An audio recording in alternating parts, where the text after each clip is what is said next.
Salmo 61 Comentario traductor, P. Miguel Fuertes Lanero O.S.A. Sermón al Pueblo 1. V. 1. Qué agradable es la palabra de Dios, y qué dulce el comprenderla. Él, con su ayuda, nos regala esta suavidad, para que nuestra tierra dé sus frutos y nos anima, a mí a hablaros, y a vosotros a poner atención. Me doy cuenta de que estáis escuchando sin cansancio, y me alegro de ese gusto de vuestro corazón, que no rechaza lo que es saludable, sino que lo recibe con avidez, y lo retiene con provecho. Os hablaré, pues, también hoy, según el Señor me conceda, de este salmo que acabamos de cantar. Su título es este, para el fin, a favor de Idito, salmo para el mismo David. Recuerdo haberos dicho ya algo sobre lo que significa Idito. Según el significado de la lengua hebrea que a mí me ha llegado, Idito en latín significa el que los atraviesa. El cantor, por lo tanto, de este salmo, pasa entre algunos que, desde arriba, los desprecia. Vamos a ver hasta dónde pasó, a quiénes pasó, y dónde se ha situado una vez efectuado este paso. Desde ese lugar espiritual y seguro, se contemplaría el abismo. Mas no lo mira con peligro de caer en él, sino para que el que ha atravesado, mueva a los perezosos a que lo sigan, y alabe el lugar a donde llegó atravesando. Así pues, este que atraviesa está sobre algo, y al mismo tiempo debajo también de algo. Y nos quiso indicar primeramente bajo qué se siente seguro, de manera que lo que atravesó no le lleve a ensoberbecerse, sino que le sea provechoso. 2. V. 2, 3. Estando, pues, en un lugar fortificado, dice, ¿no va a estar mi alma sometida a Dios? Se ve que había oído decir, el que se ensalza, será humillado, y el que se humilla, será ensalzado. 2. Y temeroso de engreírse por atravesar al otro lado, sin vanagloriarse, viendo lo que había debajo, y humilde al saber quién estaba arriba, responde a los envidiosos que le amenazaban con su ruina, dolidos por haberles pasado. ¿No va a estar mi alma sometida a Dios? ¿Intentáis ponerme trampas a mí por haberos sobrepasado? ¿Queréis derrocarme con vuestros escarnios, o engañarme con vuestras seducciones? ¿Pensáis que solo tengo en cuenta la altura sobre la que estoy, sin pensar bajo quién estoy? ¿No va a estar mi alma sometida a Dios? Por mucho que me acerque, por mucho que ascienda, por mucho que atraviese, estaré debajo de Dios, no contra Dios. Paso seguro por las demás cosas, cuando me tiene sometido Él, que está sobre todas las cosas. ¿No va a estar mi alma sometida a Dios? De Él viene mi salvación. Porque Él es mi Dios y mi salvación, mi protector, no vacilaré jamás. Sé quién está sobre mí, sé quién extiende su misericordia sobre los que le conocen, sé bajo qué alas estoy confiado, no vacilaré jamás. Les dice a algunos, los mismos a quienes va pasando, andáis tratando de que yo vacile, pero que no me pisotee el pie de la soberbia. Y por eso mismo sucede lo que sigue en el mismo salmo, ni me remueva la mano de los pecadores. 3. Coincide con lo ya dicho, no vacilaré jamás. Así como lo que allí se dice, que no me pisotee el pie de la soberbia, se corresponde aquí con ¿no va a estar mi alma sometida a Dios? 3. Así que desde esa altura, protegido y seguro, Él, cuyo refugio es el Señor, para quien el mismo Dios es su lugar de protección, mira a los que ha pasado, y les habla con desprecio, como encaramado en una alta torre. Porque se ha dicho también de ese lugar, torre fortificada frente al enemigo. 4. Así que les echa una mirada, y les dice, ¿hasta cuándo arremeteréis contra un hombre?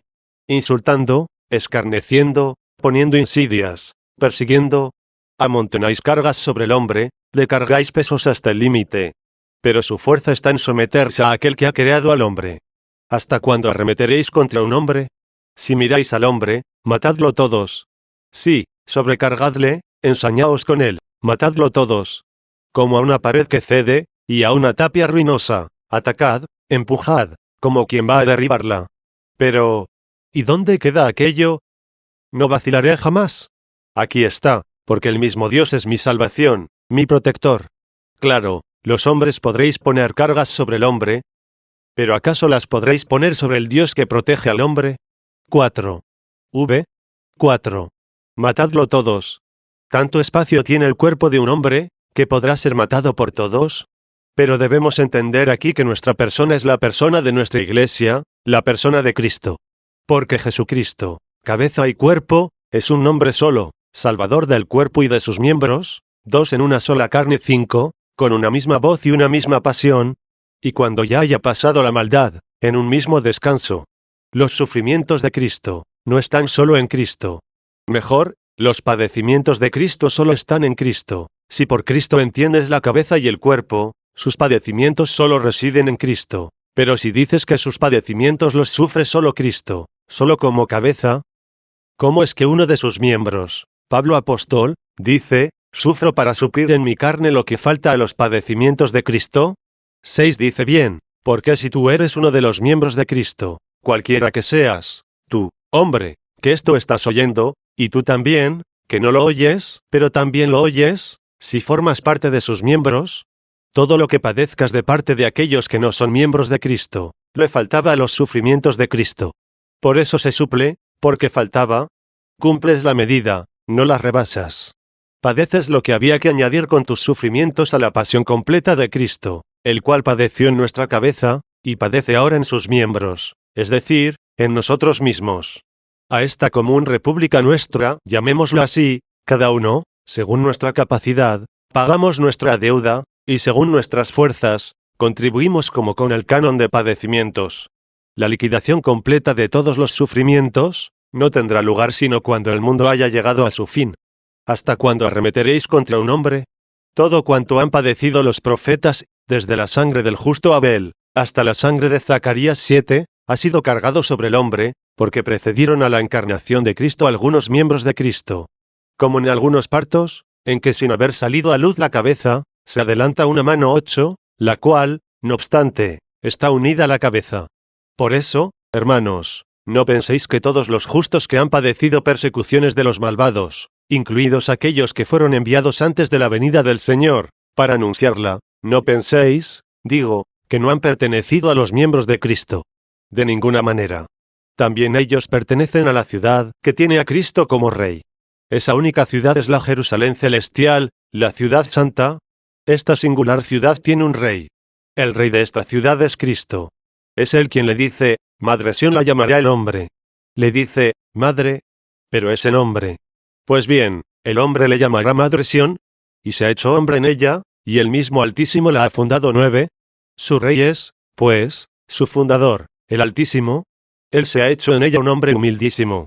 Él mismo, antes de su llegada por la encarnación, envió por delante de sí a algunos miembros suyos, y después de haber sido anunciada su venida, vino también él, unido a esos miembros. Compáralo a aquel parto que adelantó la mano antes de la cabeza, pero unida a la cabeza, y bajo el control de la cabeza 10. De hecho se dijo de Cristo, al ensalzar la excelencia del primer pueblo y lamentando el desgajamiento de algunas de sus ramas naturales 11, esto dijo Pablo de sus congéneres, los judíos, de ellos es la adopción filial, y las alianzas, y la legislación. De ellos son los patriarcas, de los que proviene Cristo, según la carne, que está sobre todas las cosas, Dios bendito por los siglos 12.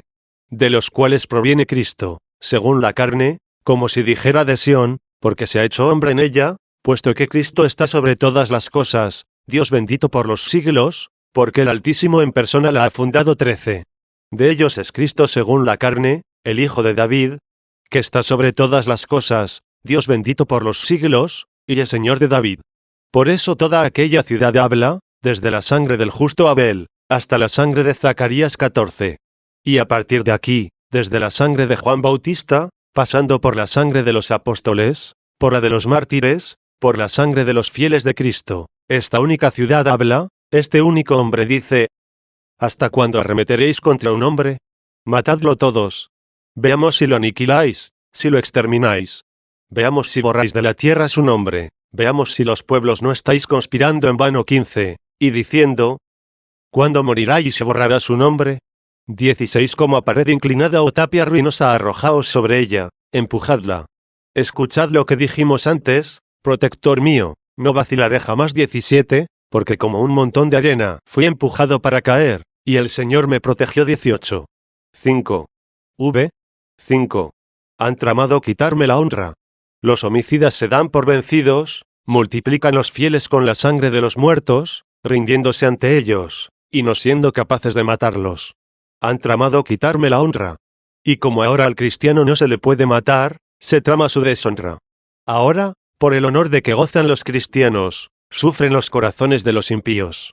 Ya el José aquel de la Escritura, tras ser vendido por sus hermanos, tras la deportación de su patria a Egipto, tierra de gentiles, tras la humillación de la cárcel, y la conspiración de un falso testigo, después de haber realizado en él lo que estaba dicho, un hierro traspasó su alma. 19, ya es honrado, ya no está sometido a sus hermanos que lo vendieron, sino que distribuye el trigo a los hambrientos. 20.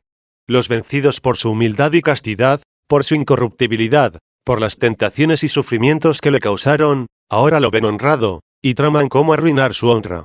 En sus pensamientos se esconde lo de aquellas palabras, lo verá el pecador. Sí, no puede menos de verlo, puesto que no se puede esconder una ciudad edificada sobre un monte. 21. Así pues, lo verá el pecador y se enfurecerá. Rechinará los dientes hasta consumirse. 22. Se esconde en el corazón, queda oculto en el pensamiento el veneno de los que se ensañan y se irritan. Por eso en el Salmo descubre sus pensamientos, y dice, han tramado quitarme la honra. No se atreven a revelar de palabra sus pensamientos. Deseémosles nosotros bienes, aunque ellos nos deseen males. Júzgalos, oh Dios. Que desistan de sus pensamientos. 23. ¿Qué cosa mejor para ellos? ¿Qué puede haber más útil que caerse de donde están mal puestos en pie, para que puedan también ellos decir, una vez corregida su posición, ¿asentaste mis pies sobre la roca? 24:6. Tramaron quitarme la honra. ¿Todos contra uno, o uno contra todos? ¿O bien todos contra todos, o uno contra uno? En principio, cuando dice, arremetéis contra un hombre, parece referirse a uno solo. Y cuando dice, matadlo todos, sería todos contra uno. Y sin embargo son todos contra todos, pues se trata de todos los cristianos, pero reunidos en uno. ¿Y qué decir de los diversos errores en contra de Cristo? ¿Diremos solamente que son todos los errores? ¿No diremos también que se trata de uno? Me atrevo sin dudarlo a decir que es uno, puesto que la ciudad es una y es otra, el pueblo es uno y otro es el rey. ¿Qué quiero decir con una y otra ciudad? Una es Babilonia, y la otra Jerusalén. Con cualesquiera otros nombres místicos que las llamemos, son una y otra ciudad, en una su rey es el diablo, y en la otra reina Cristo. Me dirijo a un cierto pasaje del Evangelio, y me conmueve. Pienso que también a vosotros. Después de haber invitado a la boda muchos, buenos y malos, y de haberse llenado los asientos de los comensales, ya que, según el mandato, los siervos enviados invitaron a buenos y malos, entró el rey para visitar a los comensales, y encontró a uno que no tenía la vestidura nupcial, y le dijo lo que ya conocéis, amigo. ¿Cómo has entrado aquí sin la vestidura nupcial? Y el otro se quedó mudo. 25. Entonces el rey mandó que lo ataran de pies y manos, y lo arrojaran a las tinieblas exteriores. Fue echado del banquete, y arrojado a los tormentos no sé qué individuo, en medio de una gran multitud de comensales. Sin embargo, queriendo el Señor dar a conocer que aquel solo hombre representaba un cuerpo, compuesto de muchos miembros, en cuanto dio la orden de arrojarlo fuera y enviarlo a los tormentos merecidos, añadió de inmediato, porque muchos son los llamados, pero pocos los elegidos. 26. ¿Cómo se entiende esto? Has reunido multitudes, acudió un enorme gentío, anunciaste, hablaste, se multiplicaron sobremanera, se llenó la boda de comensales. 27. Solo fue de allí arrojado un hombre, y tú dices, muchos son los llamados, pero pocos los elegidos. ¿Por qué no decir más bien, todos son llamados, muchos elegidos, y uno rechazado? Si hubiera dicho, muchos son los llamados, un gran número los elegidos, y pocos los réprobos, sería más fácil que en estos pocos pudiéramos entender aquel uno. En cambio, lo que aquí dice es que de allí fue arrojado uno solo, y añade, porque son muchos los llamados, pero pocos los elegidos. ¿Quiénes son los elegidos, sino los que permanecieron en el banquete? Echado uno, los elegidos se quedaron. ¿Cómo es que siendo uno el excluido entre tantos, los elegidos son pocos? Solo porque en ese uno había muchos. Todos los aficionados a los goces terrenos, todos los que anteponen la felicidad terrena a Dios, todos los que buscan su propio interés, y no el de Jesucristo. 28, pertenecen a esa única ciudad, llamada místicamente Babilonia, y que tiene como rey al diablo. Sin embargo, todos aquellos cuya alegría está en las cosas de arriba, que meditan en las realidades celestiales, que viven en el mundo preocupados de no ofender a Dios, que se esfuerzan en no pecar, que no se avergüenzan de confesarse pecadores, que son humildes, mansos, santos, justos, piadosos, buenos. Todos estos pertenecen a la única ciudad, que tiene como rey a Cristo. La primera es más antigua en el tiempo, pero no en sublimidad ni en honor. Aquella nació primero, esta después. Aquella comenzó con Caín, esta con Abel. Estas dos corporaciones, al mando de dos reyes, pertenecen a cada una de las dos ciudades. Están mezcladas las dos, y son enemigas entre sí hasta el fin del mundo, mientras no se realice la separación, siendo puestos unos a la derecha y los otros a la izquierda, y se les diga: venid, benditos de mi Padre, tomad posesión del reino que os está preparado desde el principio del mundo. Y a los otros también, id al fuego eterno, que fue preparado para el diablo y sus ángeles. 29. Es Cristo el que dice: venid, benditos de mi Padre, tomad posesión del reino que os está preparado desde el principio del mundo. Es el rey de su ciudad, el vencedor universal. En cambio los de la izquierda son enviados a la ciudad de los malvados, id, les dice, al fuego eterno. Los separa, ¿acaso, de su rey? No, no, porque añadió, que fue preparado para el diablo y sus ángeles. 7. Poned atención, hermanos, poned atención, por favor. Voy a hablaros un poco más todavía sobre esta dulce ciudad, cosa que me agrada mucho. ¿Qué cosas tan gloriosas se han dicho de ti, ciudad de Dios? 30. Y también, si me olvido de ti, Jerusalén, que se me paralice la mano derecha. 31. Qué dulce es la única patria, y realmente la única, la sola patria. Lejos de ella, para nosotros todo es un destierro. Os voy a decir algo que ya conocéis, con lo que estaréis de acuerdo. Os recordaré lo que sabéis. No voy a enseñaros algo desconocido.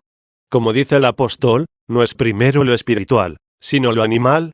Luego viene lo espiritual. 32. Por eso aquella ciudad es más antigua, porque primero nació Caín, y después Abel. 33. Pero también entre ellos sucedió que el mayor servirá al menor. 34. Aquella ciudad es mayor en edad, esta mayor en dignidad. Porque la primera es mayor en edad. Porque no es primero lo espiritual, sino lo animal. Y porque esta es mayor en dignidad. Porque el mayor servirá al menor. Cierto que Caín edificó una ciudad, como podemos leer en la Escritura. 35. Y la construyó antes de que existiese ciudad alguna, como primicia de los acontecimientos humanos. Sin duda alguna que ya deduces que había muchos hombres, nacidos de ellos dos, y de sus hijos, hasta formar un grupo suficiente para poderle llamar ciudad. Así pues, Caín edificó una ciudad donde no había ciudad alguna. Y después fue edificada también Jerusalén, el reino de Dios, la ciudad santa, la ciudad de Dios. Y fue establecida como una sombra simbólica de la ciudad futura. Fijaos que hay aquí un gran misterio, y no perdáis de vista lo que antes os dije, que lo primero no es lo espiritual, sino lo animal, y luego lo espiritual. Caín edificó el primero una ciudad, y la edificó donde no había ninguna otra. Pero en el caso de Jerusalén, no se edificó donde no había ninguna otra ciudad. Había, sí, otra ciudad anterior, llamada Jebus, de donde viene el nombre de los jebuseos. Fue conquistada, vencida, sometida, edificada de nuevo otra ciudad en el lugar de la antigua, y se la llamó Jerusalén, visión de paz, ciudad de Dios. 36. Todo el nacido de Adán todavía no pertenece a Jerusalén, lleva consigo la herencia del mal, la pena del pecado, y está destinado a morir. De alguna manera pertenece a la primera ciudad. Pero si ha de formar parte del pueblo de Dios, debe destruir el viejo y edificar uno nuevo. Por eso Caín construyó una ciudad donde no había ciudad alguna. El comienzo de todo hombre viene de la mortalidad y de la maldad, y luego debe hacerse bueno. Porque así como por la desobediencia de un solo hombre, todos quedaron constituidos pecadores, así también por la obediencia de un hombre, todos quedarán justificados. 37. Y todos morimos en Adán. 38. Y todos nosotros hemos nacido de Adán. Pasemos todos a Jerusalén. Que se destruya lo viejo y se edifique lo nuevo. Como cuando fueron derrotados los jebuseos, para edificar Jerusalén, se nos dice, despojaos del hombre viejo y vestíos del nuevo. 39. Y cuando ya estemos edificados en Jerusalén, y resplandezcamos con la luz de la gracia, se nos dice, fuisteis en otro tiempo tinieblas, pero ahora sois luz en el Señor. 40. La ciudad malvada perdura desde el principio hasta el fin de los tiempos, y la buena se va edificando por la conversión de los malos. 8. Estas dos ciudades ahora están mezcladas, y serán separadas al final. Están en lucha permanente, una a favor de la maldad, y la otra a favor de la justicia. Una por la vanidad, y la otra por la verdad. Sucede a veces que esta misma mezcla temporal hace que algunos pertenecientes a la ciudad de Babilonia, administren las cosas que pertenecen a Jerusalén. Y al revés, que algunos miembros de Jerusalén administren asuntos propios de Babilonia. Me parece que os he prometido algo difícil de comprender. Tened paciencia, que os lo explicaré con ejemplos. Como escribe el apóstol, todo en el pueblo antiguo les acontecía en figura, y fue escrito para amonestación de los que vivimos en la plenitud de los tiempos 41. Mirad, pues, aquel pueblo primero como puesto para significar el que le sucederá, y veréis allí realizado lo que os digo. Hubo reyes malos en Jerusalén, es cosa sabida, se los va enumerando y se los va citando. Todos estos malvados eran ciudadanos de Babilonia, y administraban los asuntos de Jerusalén. Todos ellos han de ser separados de allí, como pertenecientes al diablo. Pero también encontramos ciudadanos de Jerusalén que administraron asuntos propios de Babilonia. Por ejemplo, aquellos 3 jóvenes, a quienes Nabucodonosor, convicto por el milagro del horno ardiente, los nombró administradores del reino, por encima de sus sátrapas. Ya vemos cómo unos ciudadanos de Jerusalén administraban los asuntos de Babilonia 42. Podéis ver cómo ahora sucede esto mismo y tiene lugar en la iglesia de nuestros días. Todos aquellos de quienes se dijo, haced lo que os dicen, pero no hagáis lo que ellos hacen 43, son ciudadanos de Babilonia, que gobiernan la nación y la ciudad de Jerusalén. Porque si no tuvieran poder alguno en la administración de Jerusalén, ¿a qué vendría a decir, haced lo que ellos dicen? ¿Y qué sentido tendría? Están sentados en la cátedra de Moisés. 44 y al revés, si son ciudadanos de la misma Jerusalén, que reinarán eternamente con Cristo. ¿Por qué? No hagáis lo que ellos hacen, sino porque un día habrán de oír, alejaos de mí, todos los autores de iniquidad. 45 Ya os queda claro cómo hay ciudadanos de la ciudad malvada, que administran asuntos de la ciudad santa. Veamos si también en nuestros días algunos ciudadanos de la ciudad santa ostentan algunos poderes en la ciudad malvada. Todo estado terreno, pronto o tarde se vendrá abajo. Su reino cesará cuando llegue aquel otro reino para el que pedimos. Venga a nosotros tu reino 46, del que está anunciado, y su reino no tendrá fin 47.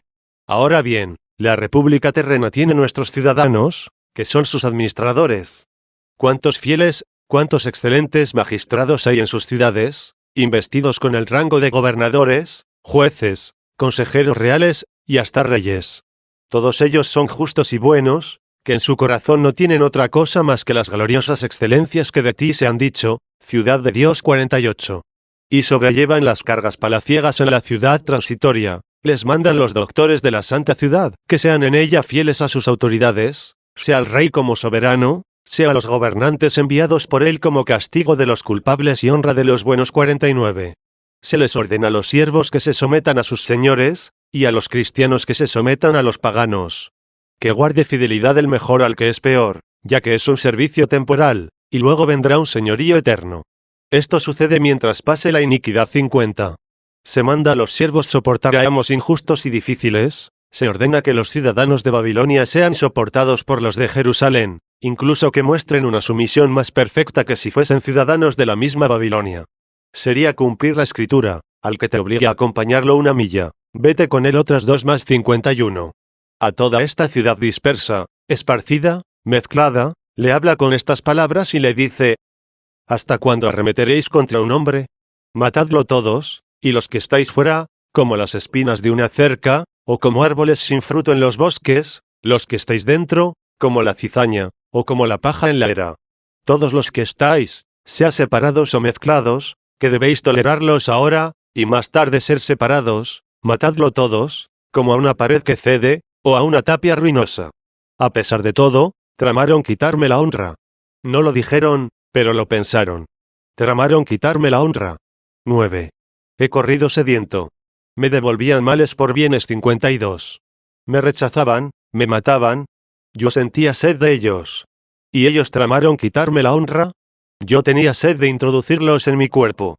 ¿Qué hacemos al beber, sino introducir en nuestro cuerpo un líquido que está fuera, y enviarlo a nuestros miembros?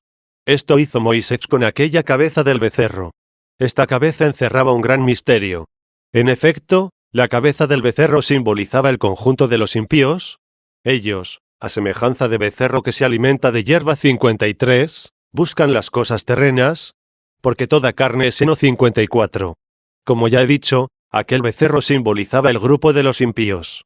Moisés, lleno de ira, lo arrojó al fuego, lo pulverizó, lo mezcló con agua, y se lo dio a beber al pueblo. 55. Ese acto airado del profeta, nos brindó una profecía. Así es, aquel cuerpo, el grupo de los impíos, es arrojado al fuego de las tribulaciones, y reducido a polvo por la palabra de Dios. De hecho, poco a poco se van separando de la unidad de ese cuerpo que formaban.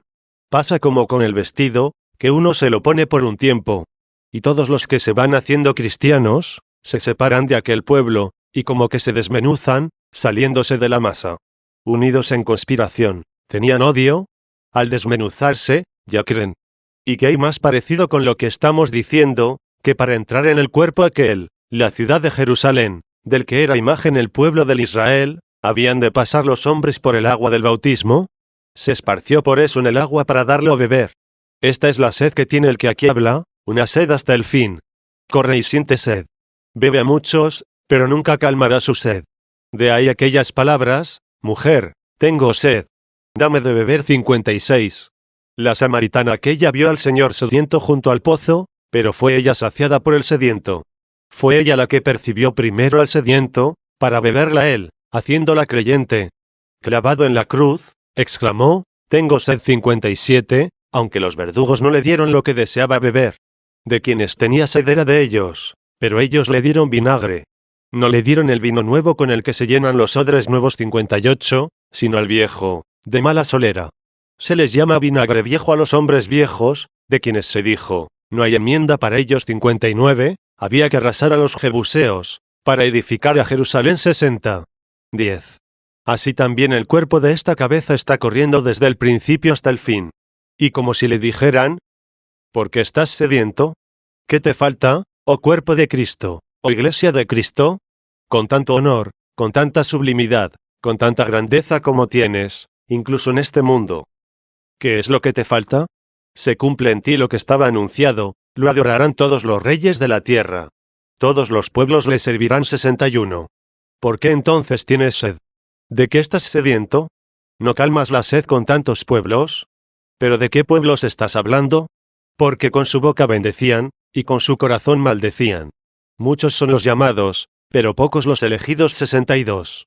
La mujer que padecía flujo de sangre, tocó la orla de su vestido y quedó curada. Y al mirar el Señor quién lo había tocado, pues sintió que de él había salido una energía para curar a la mujer, dijo: ¿quién me ha tocado?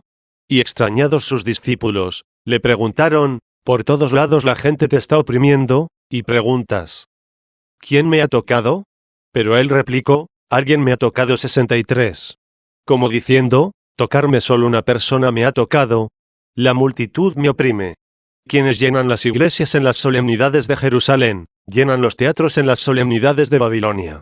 Y no obstante, hacen servicios, prestan honores, rinden homenajes. Y esto lo hacen no solo aquellos que reciben los sacramentos de Cristo, y al mismo tiempo odian sus preceptos, sino también aquellos que ni reciben los sacramentos, como pueden ser los paganos y los judíos. Todos estos honran, alaban, predican, pero con su boca bendicen. Yo no presto atención a los labios. Sabe muy bien aquel que me instruyó, que con su corazón maldicen. Maldecían cuando tramaban quitarme la honra. 11. 6. Y tú, Idito, cuerpo de Cristo, ¿qué harás sobrepasándolos a ellos? ¿Qué vas a hacer en medio de todo esto? ¿Qué vas a hacer? ¿Te vendrás abajo? ¿No vas a perseverar hasta el final? ¿No oyes que quien persevera hasta el fin se salvará, a pesar de que por la abundancia del pecado, se enfriará la caridad de muchos? 64. ¿Dónde queda, entonces, el haberlos pasado? ¿Dónde aquello de que tu mansión está en el cielo? 65. Ellos están pegados a las cosas de la tierra. Como terrícolas, saborean la tierra y son tierra, que es comida de serpientes. ¿Qué haces en medio de todo esto?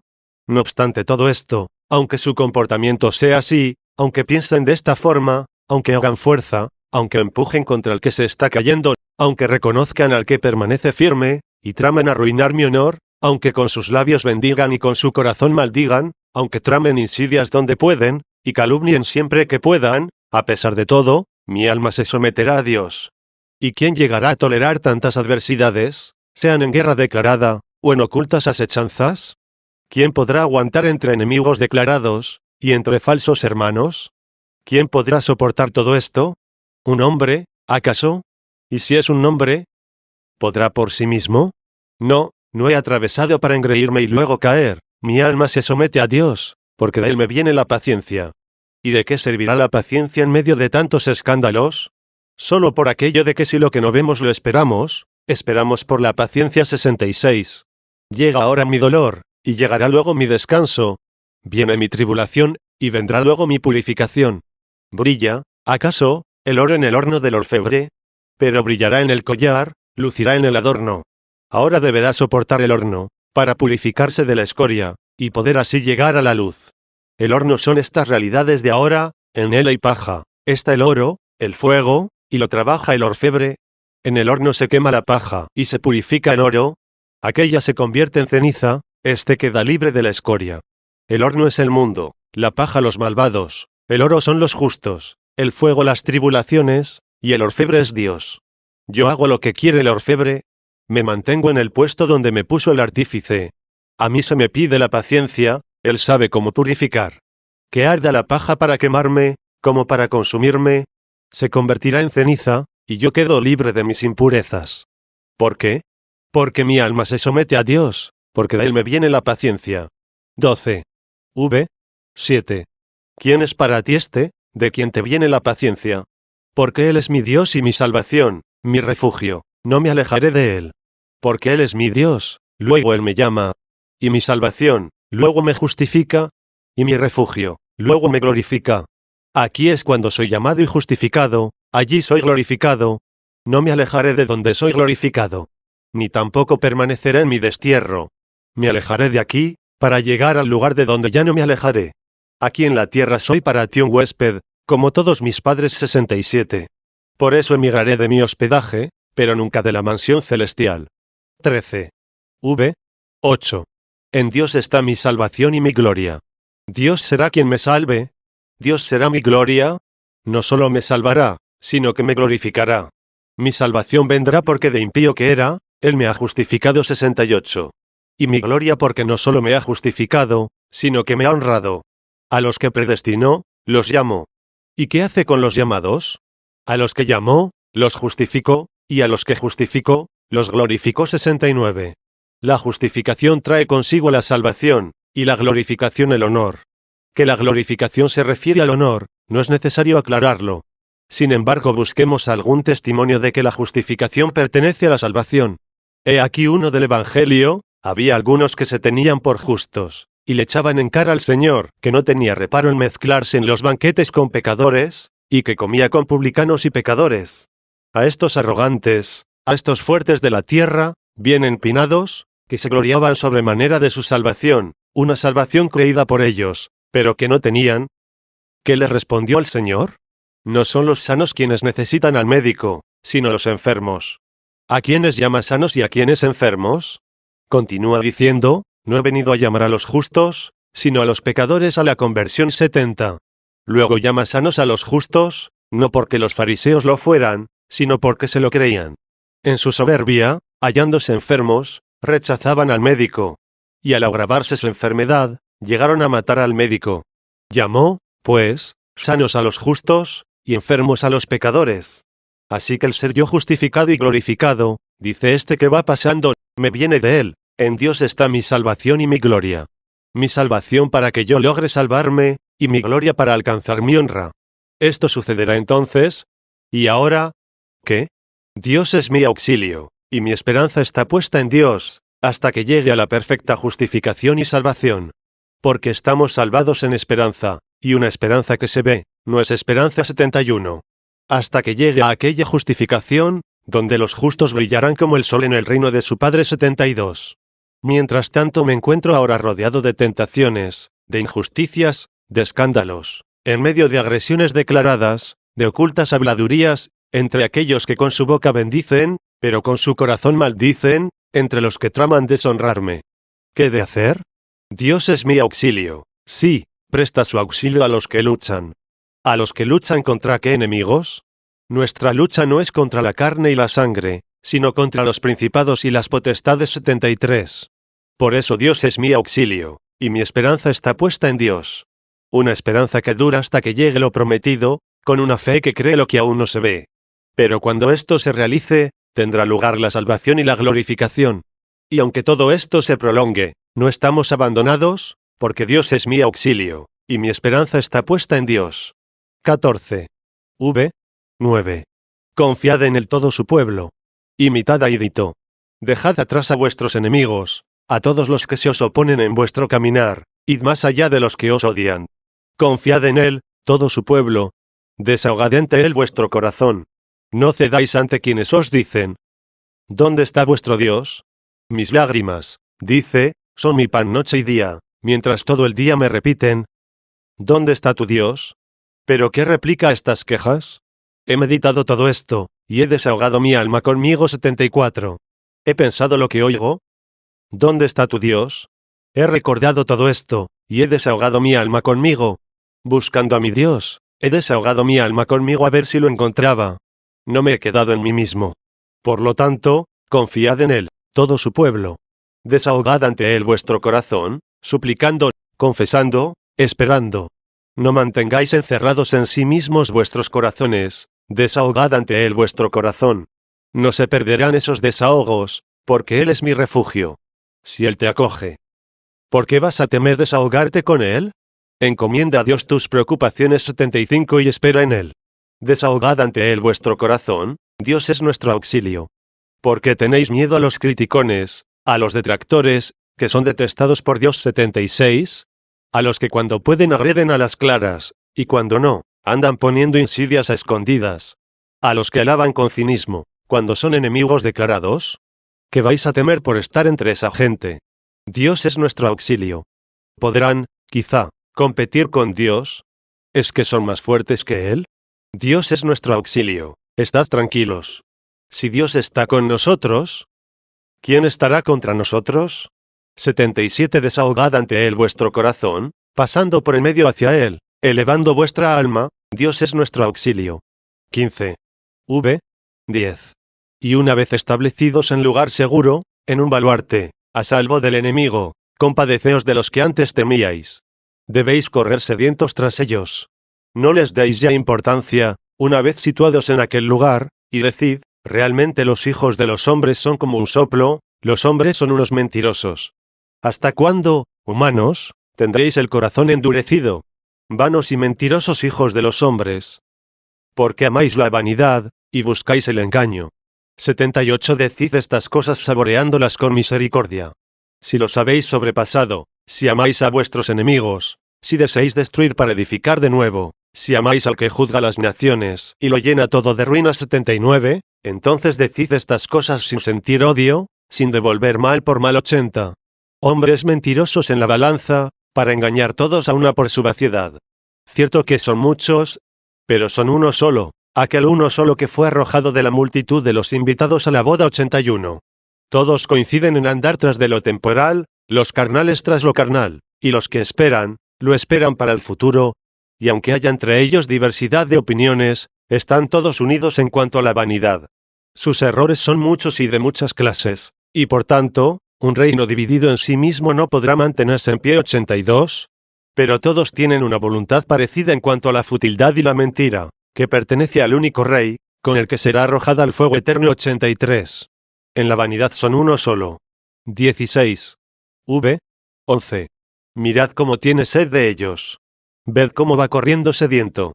Y así, sediento, se vuelve hacia ellos y les dice: no confiéis en la maldad. Porque mi esperanza está puesta en Dios. No confiéis en la maldad. Vosotros, los que no queréis acercaros y pasar de este mundo, no confiéis en la maldad. Yo ya he pasado, y mi confianza está puesta en Dios. ¿Y por ventura hay en Dios alguna maldad? 84. No confiéis en la maldad. Hagamos esto, hagamos aquello, vayamos pensando cómo tender insidias. Hagámonos uno en las cosas vanas. Tú tienes sed, los que maquinan todo esto contra ti, quedan descubiertos por aquellos a quienes tú bebes. No confiéis en la maldad. Vacía es la maldad, queda reducida a nada. Poderosa es solo la justicia. La verdad podrá estar oculta por un tiempo, pero nunca podrá ser vencida. La maldad podrá florecer por un tiempo, pero no puede permanecer. No confiéis en la maldad. No pongáis ilusiones en el robo. ¿No eres rico? ¿Y quieres robar? ¿Qué vas a encontrar? ¿Qué vas a perder? Oh lucro maldito. Encuentras el dinero y pierdes la justicia. No pongáis ilusiones en el robo. Soy pobre, no tengo nada. ¿Y por eso quieres robar? ¿Ves lo que robas? ¿Pero no ves por quién eres robado? ¿Es que no sabes que el enemigo anda rondando como león rugiente, buscando a quien devorar? 85 La presa que quieres arrebatar se halla en la trampa. Tú le echas mano, y ella te atrapa a ti. Tú, pobre, no pongas ilusiones en el robo. Ambiciona a Dios, que nos da en abundancia para que disfrutemos. 86. Te alimentará el que te creó. El que alimenta al ladrón, no va a alimentar al inocente. Te alimentará el que hace salir el sol sobre buenos y malos, y hace llover sobre justos e injustos. 87. ¿Se alimenta a los que han de ser condenados? ¿No va a alimentar a los que se salvarán? Por tanto, no pongas ilusiones en el robo. Esto se dijo al pobre, que quizá robe algo por necesidad. Que hable ahora el rico, no tengo, dice, necesidad de robar. No me falta nada. Nado en la abundancia. Pero escucha tú también, aunque abunden las riquezas, no les deis el corazón. El otro nada tiene, este sí. Que aquel no busque robar lo que no tiene, y que éste no ponga su corazón en lo que tiene. Aunque abunden las riquezas, es decir, aunque fluyan como el agua de una fuente. No les deis el corazón, no presumas de ti mismo, no pongas en ellas tu apoyo. Más bien, teme si abundan las riquezas. ¿No te das cuenta de que si pones en ellas el corazón, también tú te desvanecerás como ellas? Bien, eres rico y ya no ambicionas tener más, porque tienes mucho. Escucha esto, recomienda a los ricos de este mundo que no sean altaneros. ¿Y qué significa? ¿No pongáis en ellas el corazón? Que no pongan su esperanza en lo inseguro de las riquezas. 88. Por tanto, aunque abunden las riquezas, no les deis el corazón, no confiéis en las riquezas, no presumáis de ellas, no pongáis en ellas la esperanza, no sea que se diga, mirad al hombre que no puso en Dios su apoyo, sino que confió en sus muchas riquezas, y se insolentó en sus frivolidades. 89. Así pues, hombres frívolos y mentirosos, nada de robar, y si abundan las riquezas, no pongáis en ellas el corazón. Dejaos de amar la vaciedad, y de ir en pos de la mentira. Dichoso aquel que ha puesto su esperanza en el Señor su Dios, y no fue en pos de vanidades y locuras engañosas. 90. ¿Deseáis engañar? ¿Deseáis defraudar? ¿De qué os valéis para ello? De las balanzas tramposas. Hombres mentirosos en la balanza, dice, que engañan con falsas balanzas. Con falsas pesas engañáis a quienes las miran. ¿Es que no sabéis que uno es el que pesa, y otro el que calcula el peso? No ve la trampa el cliente, pero lo ve el que te pesa a ti y a él. Así que no busquéis el fraude, no busquéis la rapiña. No pongáis la esperanza en lo que tenéis. Os lo he advertido, os lo he anunciado, dice el talidito. 17. V. 12, 13. ¿Y cómo sigue el salmo? Dios habló una sola vez y yo he oído estas dos cosas, que Dios tiene el poder, y en ti, Señor, está la misericordia, porque das a cada uno según sus obras. Ha hablado oidito, ha emitido un sonido desde la altura a donde se ha pasado. Algo ha oído allí, y nos lo ha transmitido. Pero precisamente por lo que nos ha dicho, yo me quedo un poco perplejo, hermanos. Pero os pido atención hasta que de alguna forma os haga partícipes de mi perplejidad, o pueda tener algún alivio. Ya hemos llegado al final del Salmo con la ayuda del Señor, y después de lo que voy a decir, ya no queda nada más que exponer. Así pues, esforzaos conmigo, a ver si somos capaces de entender esto. Y si yo no pudiera, y alguno de vosotros llega a entender lo que yo no puedo, me alegraré en lugar de tenerle envidia. Es realmente difícil entender por qué está puesto antes, Dios habló una sola vez, y a continuación de esa única vez, dice y yo he oído dos cosas. Porque si dijera, Dios habló una vez, y yo le oí una cosa, parecería que quedaba resuelta la cuestión al menos parcialmente, quedando solo la pregunta del significado de la frase, Dios habló una sola vez. Pero ahora debemos preguntarnos por el sentido de esta frase, y el de la que sigue, he oído estas dos cosas, siendo así que solo habló una sola vez. 18. Dios habló una sola vez. ¿Qué dices, Idito? Tú, que los has atravesado, nos dices, ¿Dios habló una sola vez? Porque yo consulto la Escritura y me dice en otro pasaje, en muchas ocasiones, y de muchas maneras Dios en otro tiempo habló a nuestros padres por medio de los profetas. 91. ¿Cómo, entonces, se entiende que Dios habló una sola vez? ¿No es Dios el que en los orígenes del género humano habló a Adán? ¿Y no es Él quien habló a Caín, a Noé, a Abraham, a Isaac, a Jacob, a todos los profetas y a Moisés. Uno era Moisés. ¿Y cuántas veces le habló Dios? Ya veis como a uno solo Dios le habló, no una, sino muchas veces. Y luego Dios le habló a su Hijo, cuando moraba en nuestra tierra: tú eres mi Hijo amado. 92. Dios habló a los apóstoles, habló a todos los santos, aunque no por medio de una resonante nube, pero sí en el corazón, donde Él es el Maestro. De ahí que dice un salmista: voy a escuchar lo que en mí dice el Señor, porque va a anunciar la paz a su pueblo. 93. ¿Qué significa, pues, Dios habló una sola vez? Mucho había atravesado para llegar a donde Dios habló una sola vez. Si os fijáis, lo he dicho brevemente a vuestra caridad. Aquí, entre los hombres y a los hombres, numerosas veces, de muchas maneras, en muchos lugares, y por medio de las criaturas multiformes, Dios ha hablado. Es cierto que Dios a sí mismo se habló una sola vez, porque una sola fue la palabra que Dios engendró.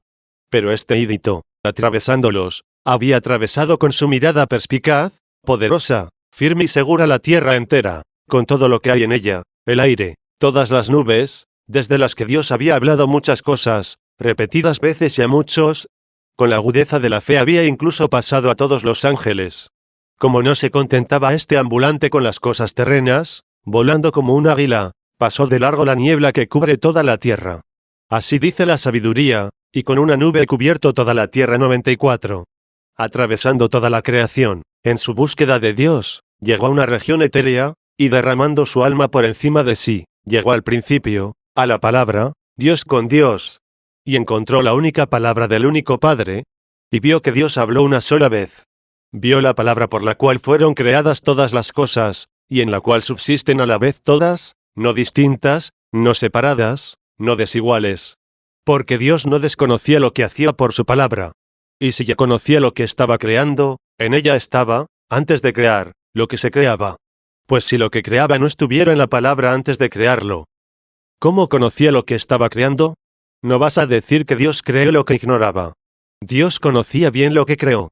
¿Y cómo lo conoció, si no se puede conocer algo nada más que cuando ya existe? Esto es solo así para las criaturas, solo pueden conocer algo después que ha sido hecho. Por ejemplo tú, hombre, creado aquí abajo, y aquí abajo colocado. En cambio, el que todo lo hizo, ya lo conocía antes de ser hecho, hizo lo que ya conocía. Por tanto, en la palabra, por medio de la cual hizo todas las cosas, ya estaban todas antes de ser hechas. 95.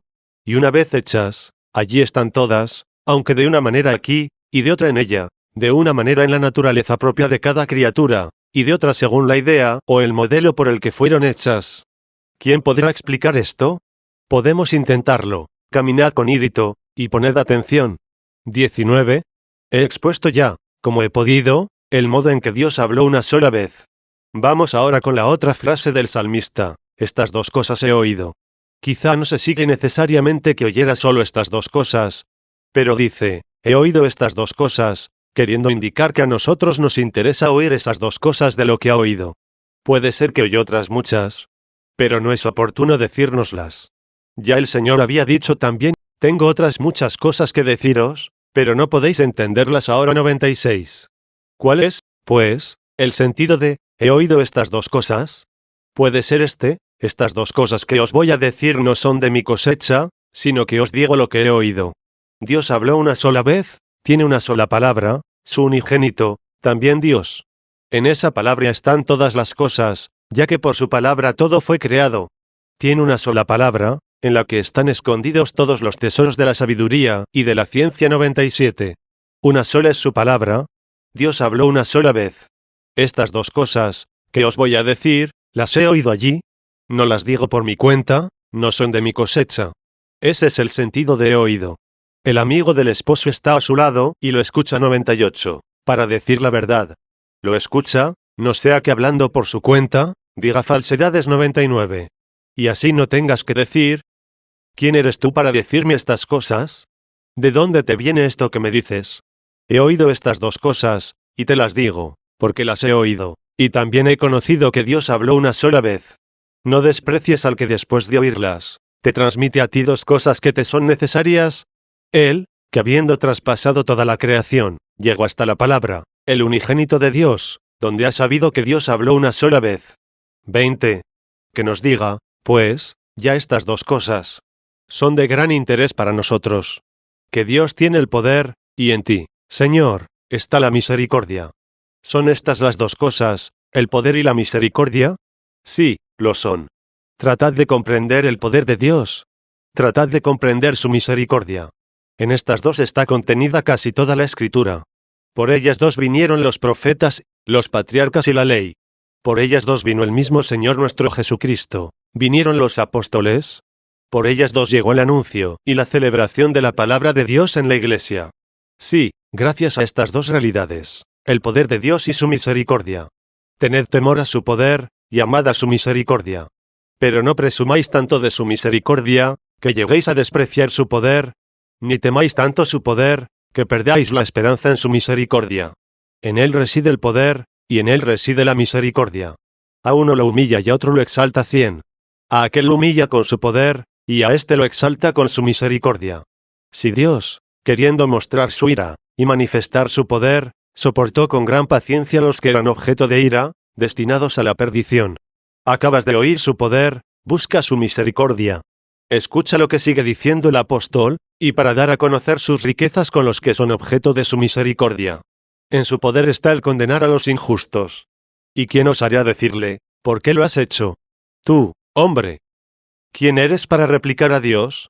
101. Ten, pues, temor y temblor ante su poder, pero confía en su misericordia. El diablo tiene un cierto poder, pero muchas veces quiere hacer daño y no puede, porque su poder está sometido a otro poder. Pues si el diablo pudiera perjudicar cuanto él quiere, no quedaría ni un justo, no habría ningún fiel en la tierra. Él empuja por medio de sus aliados, como a una tapia inclinada, pero empuja solamente cuanto se le permite. Mas el Señor sostiene la pared para que no caiga, puesto que quien da el poder al tentador, él mismo ofrece al tentado su misericordia. Porque al diablo se le permite tentar, pero con límites. Nos darás, dice un salmo, a beber lágrimas con medida 102. No temas, pues, que al tentador se le haya permitido hacer algo, cuentas con un misericordiosísimo Salvador.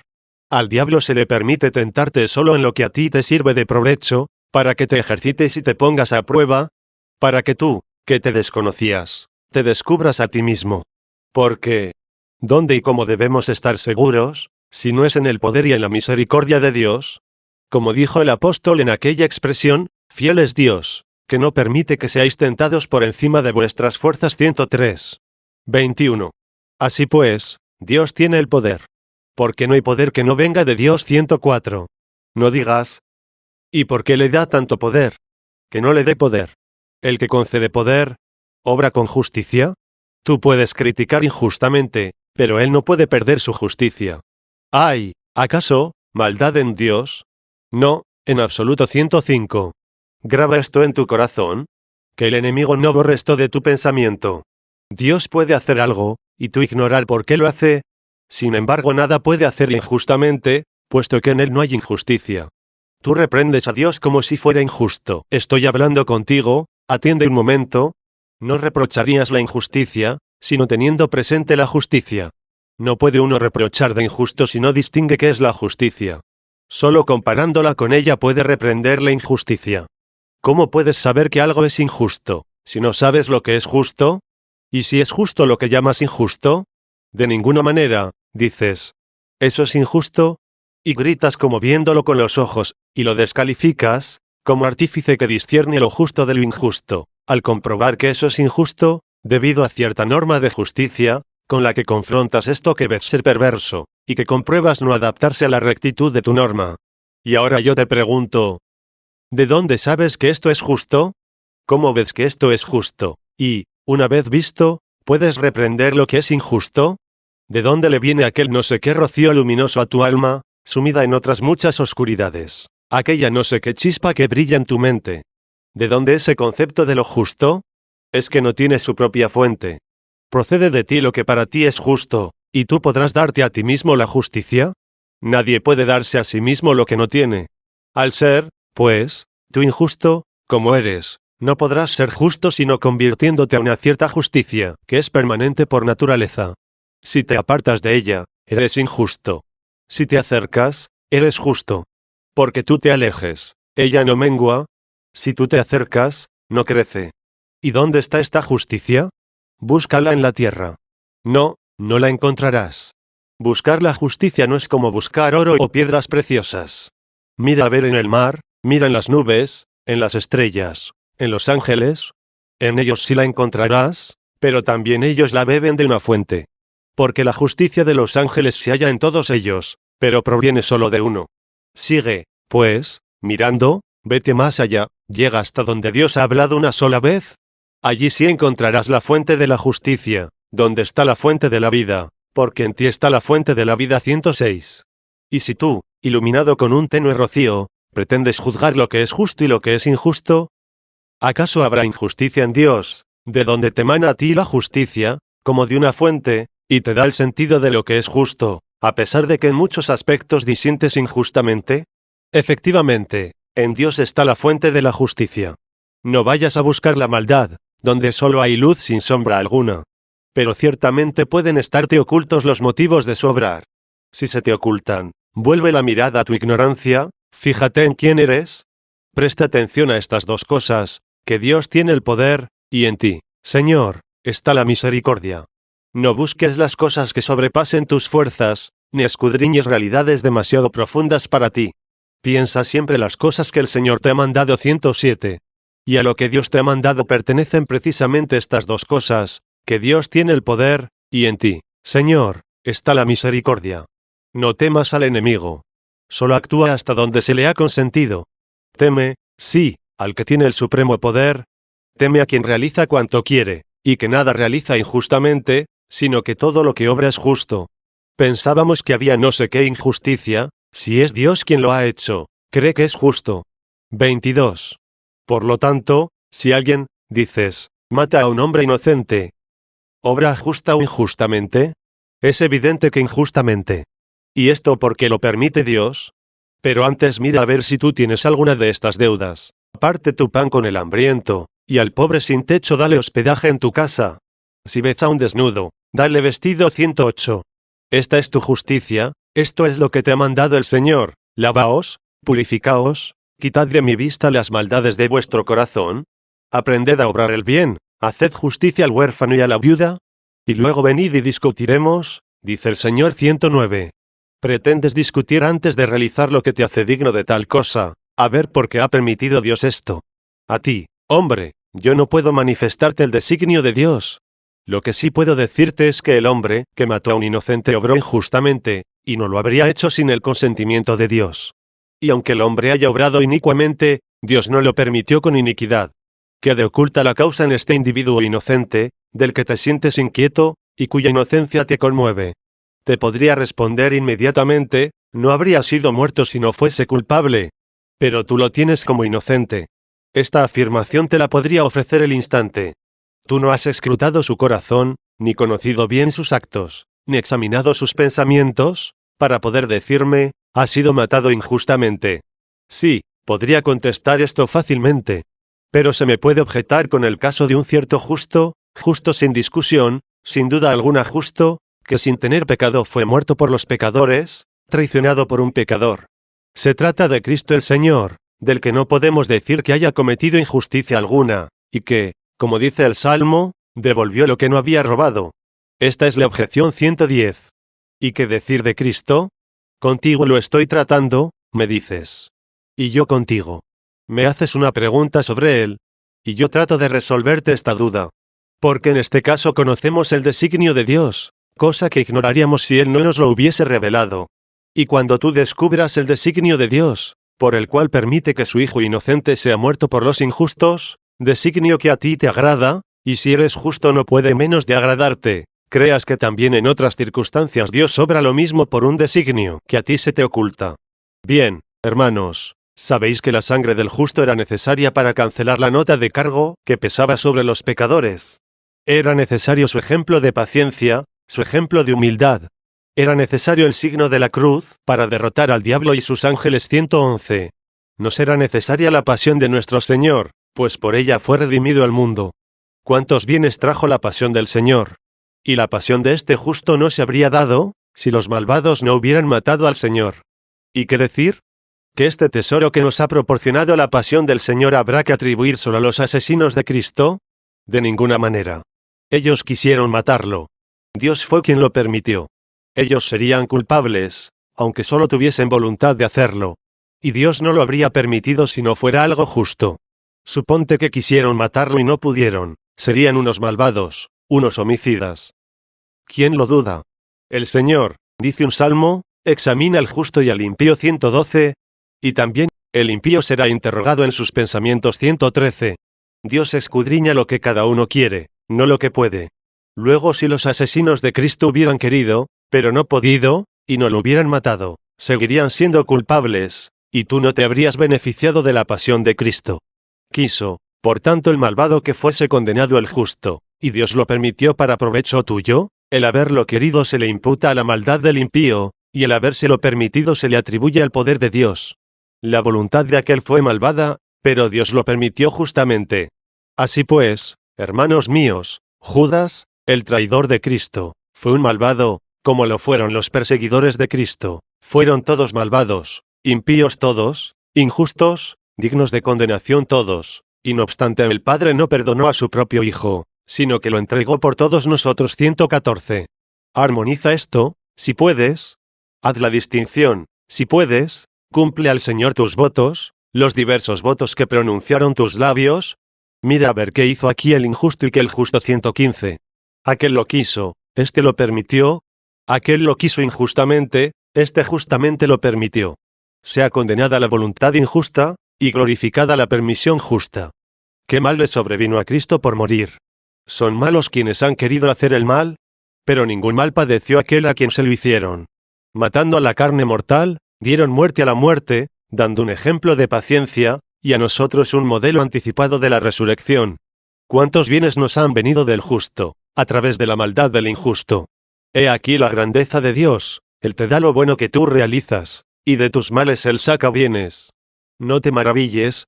Lo que Dios permite, lo permite por un designio suyo. Lo que permite, lo permite con medida, número y peso. No existe injusticia en Él. Tú procura pertenecer solo a Él, pon tu confianza solo en Él. Sea Él tu auxilio y tu salvación, sea Él tu lugar seguro, tu bastión, tu baluarte.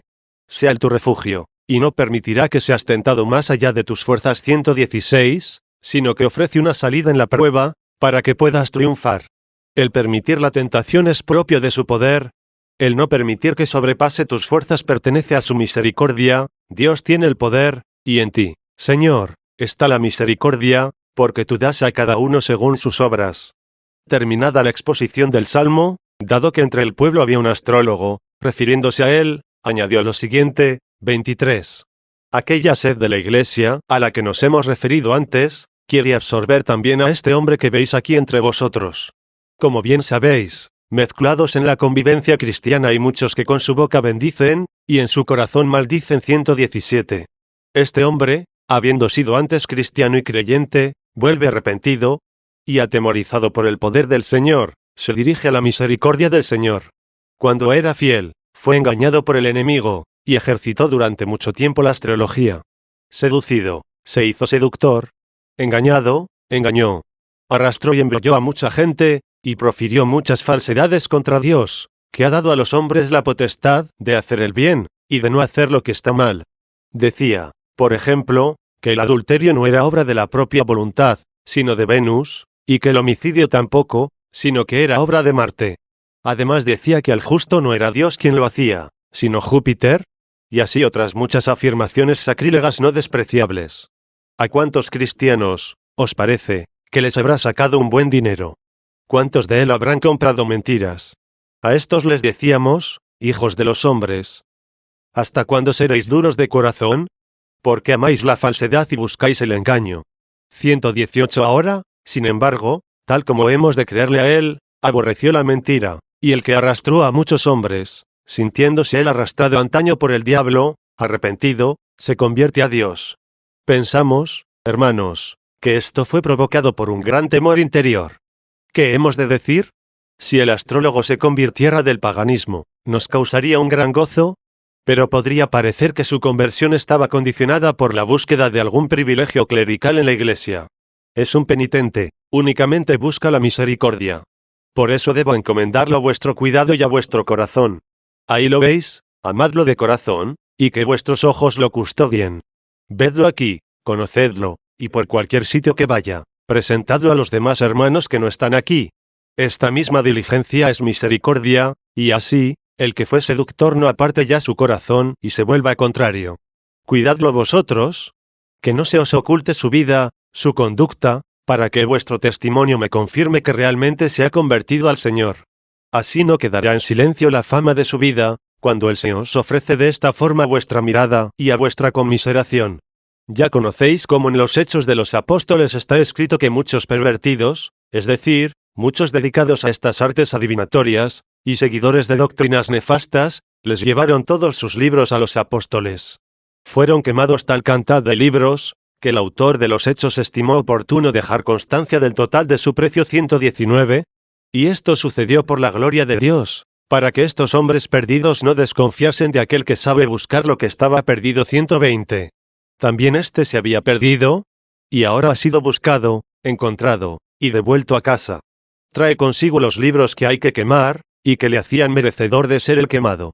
Así, arrojándolos a las llamas, él pasará al lugar del descanso.